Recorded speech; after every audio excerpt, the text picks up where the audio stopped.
Lady అఘోరిపై Hyderabad లో cheating case నమోదైంది. ఒక మహిళను నగ్న పూజల పేరుతో మోసం చేసి 10 లక్షల రూపాయలు వసూలు చేసినట్లు ఆరోపణలున్నాయి.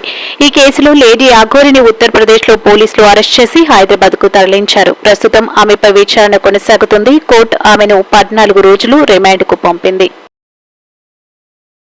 కోర్టు తరఫున లీగల్ ఎయిడ్ కౌన్సిల్ గా నన్ను అపాయింట్ చేయడం జరిగింది. ఇప్పటి వరకు మీకు ఏమైనా ఆధారాలు వచ్చాయా సార్ ఈ కేసుకు సంబంధించి? ఏం లేదు. ఏ రకంగా మోసం చేసింది, ఏ రకంగా డబ్బులు తీసుకుంది? రిమాండ్ కేసు డైరీ ఇప్పుడే ఇచ్చారు. అంతా పరిశీలించిన తర్వాత ఆమెకు బెయిల్ వేసి చూసుకుని ఆమె కేసులు వాదించడానికి మేము ముందుకు వస్తాం. ఎన్ని రోజుల్లో బెయిల్ వస్తుంది సార్ అనుకోవచ్చు? చెప్పలేమండి. ఇది 30 రోజుల్లో కానీ 15 రోజుల్లో కానీ రావు. ఈమె పైన పెట్టిన సెక్షన్స్ ఎలాంటివి సార్? ఆడానుకోవచ్చా, మొగ అనుకోవచ్చా? మీరు ఎట్లా ట్రీట్ చేస్తారు? అది చీటింగ్ అండి. ఈమె చేసింది చీటింగ్ కేసు కాబట్టి ఏ విధమైన చట్టపరమైన చర్యలు తీసుకోవాలి. ఇప్పుడు పురుష జైల్లో ఉంటుందా, మహిళా జైల్లో ఉంటుందా? మహిళా జైలు అనేది పురుష జైలు అనేది మనం చెప్పలేమండి, డాక్టర్లు చెప్తారు. మీరు చెప్పలేము. మీరు కోర్టుకి ఏమని విన్నపిస్తారు సార్? ఇప్పుడు జెంట్స్ జైల్లో ఉన్న పరిశానే, లేడీస్ జైల్లో ఉన్న పరిశానే, వీళ్ళకు ప్రత్యేక జైల్స్ లేవు కానీ వీళ్ళను పోలీసు వారు చూసుకుంటారండి. ఏ జైల్లో పెట్టాలి ఏందనేది పోలీసు వారు చూసుకుంటారు. మళ్ళీ కస్టడీ కోరే అవకాశం ఉందా సార్? ఏమన్నా ఉంటది. ఇన్వెస్టిగేషన్ పూర్తి కాకపోతే ఖచ్చితంగా కస్టడీ పోలీసు వాళ్ళు కోరే అవకాశం ఉంటుంది. మీరు చూసిన రిమాండ్ కాపీలో తీవ్రమైన సెక్షన్ ఏది ఉంది? 10 ఏళ్లకు పైగా ఉన్నటువంటి సెక్షన్. 10 ఏళ్ల పైన లేదండి, 10 ఏళ్ల లోపల ఉన్న శిక్ష ఉంది. 10 ఏళ్ల లోపు అంటే మరి రిమాండ్ రిజెక్ట్ అవుతుంది కదా సార్? ఇప్పుడు రిమాండ్ విధించారు. రిమాండ్ విధించిన తర్వాత అది పరిశీలనలో ఉంటుంది. 10 ఏళ్ల పైన అంటేనేమో సెషన్స్ కోర్టుకి వెళ్తుంది. 10 ఏళ్ల లోపల అంటే జూనియర్ కోర్టు. మాట్లాడారు ఏం చెప్పింది సార్? ఆమె నాకు ఏం చెప్పలేదండి. కేసు పేపర్లు మాత్రమే ఇచ్చింది. నాకు సంబంధించిన బెయిల్ చూసుకోండి అని చెప్పింది. కేసు వాదించే స్తోమత తన దగ్గర లేదన్న విషయాన్ని కోర్టులో ఏమైనా చెప్పింది సార్? చెప్పింది. జడ్జి గారికి చెప్తేనే జడ్జి గారు నన్ను అపాయింట్ చేసిండు. నేను ఇక్కడ లీగల్ ఎయిడ్ కౌన్సిల్ ఎవరికి స్తోమత లేకపోతే నన్ను కోర్టు అపాయింట్ చేసే అధికారం ఉంది. నెక్స్ట్ ఫర్దర్ ఎట్లా ప్రొసీడ్ అవుతారు? ఈ కేసు ఎట్లా ఫర్దర్ గా ప్రొసీడ్ అవుతారు? ఎప్పుడు మీరు బెయిల్ అయిపోతా ఉన్నారు? బెయిల్ నేను రేపు కానీ ఎల్లుండి కానీ బెయిల్ ఫైల్ చేస్తానండి. బెయిల్ పిటిషన్ ఫైల్ చేస్తాను. ఇంతేనా సార్ ఆర్గ్యుమెంట్స్? ఇంతకు మించి ఏం జరిగింది? ఏం జరగలేదు. ఈ రోజు కేవలం రిమాండ్ మాత్రమే. 14 రోజుల రిమాండ్ కస్టడీ. మీరేమనుకుంటారు సార్? ఆమెకు స్తోమత లేదనుకుంటారా? ఆమెకు స్తోమత ఉంది కానీ ఏంటంటే ఆమె చెప్పడం అనేది కోర్టు వారికి చెప్పడం నాకు స్తోమత లేదు అని చెప్పింది కాబట్టి కోర్టు నమ్మి అపాయింట్ చేయడం జరిగింది. న్యాయస్థానాన్ని కూడా మోసం చేస్తుంది అనుకోవచ్చా? చెప్పలేము. తప్పుదో పట్టిస్తున్నాం సార్. ఏ జైలుకి ఇప్పుడు ఏ జైలు సార్ పంపించింది? పోలీసు వారు అండి కంది జైలుకు పంపిస్తాయి. ఇక్కడ నుంచి ఏ కేసు అయినా మోకిల్లా పిఎస్ కంది జైలు. మరి కోర్టు తరఫున లీగల్ ఎయిడ్ కౌన్సిల్ గా నన్ను అపాయింట్ చేయడం జరిగింది.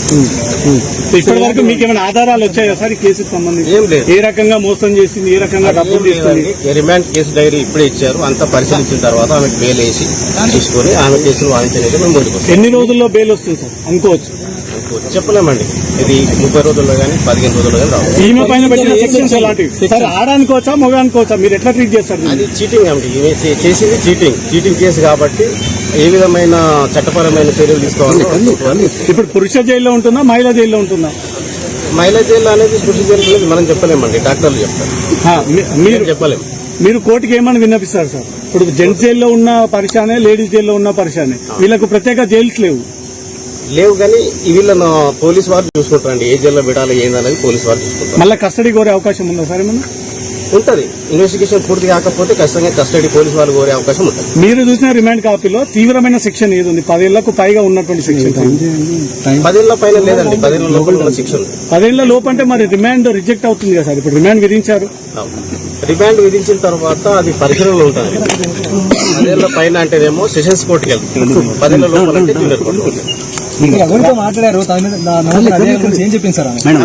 ఆమె నాకు ఏం చెప్పలేదండి. కేసు పేపర్లు మాత్రమే ఇచ్చింది. నాకు సంబంధించిన బెయిల్ చూసుకోండి అని చెప్పింది. కేసు వాదించే స్తోమత తన దగ్గర లేదన్న విషయాన్ని కోర్టులో ఏమైనా చెప్పింది? కోర్టులో చెప్పింది. జడ్జి గారికి చెప్తేనే జడ్జి గారు నన్ను అపాయింట్ చేసిండు. నేను ఇక్కడ లీగల్ ఎయిడ్ కౌన్సిల్ ఎవరికి స్తోమత లేకపోతే నన్ను కోర్టు అపాయింట్ చేసే అధికారం ఉంది. నెక్స్ట్ ఫర్దర్ ఎట్లా ప్రొసీడ్ అవుతారు? ఈ కేసు ఎట్లా ఫర్దర్ గా ప్రొసీడ్ అవుతారు? ఎప్పుడు మీరు బెయిల్ అయిపోతా ఉన్నారు? బెయిల్ నేను రేపు కానీ ఎల్లుండి కానీ బెయిల్ ఫైల్ చేస్తానండి. బెయిల్ పిటిషన్ ఫైల్ చేస్తాను. ఇంతేనా సార్ ఆర్గ్యుమెంట్స్? ఇంతకు మించి ఏం జరిగింది? ఏం జరగలేదు. ఈ రోజు కేవలం రిమాండ్ మాత్రమే. 14 రోజుల రిమాండ్ కస్టడీ. మీరేమనుకుంటారు సార్? ఆమెకు స్తోమత లేదనుకుంటారా?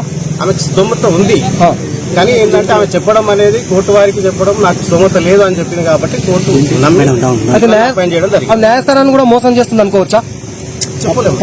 తప్పుదో పట్టిస్తున్నాం సార్. ఏ జైలుకి ఇప్పుడు ఏ జైలు సార్?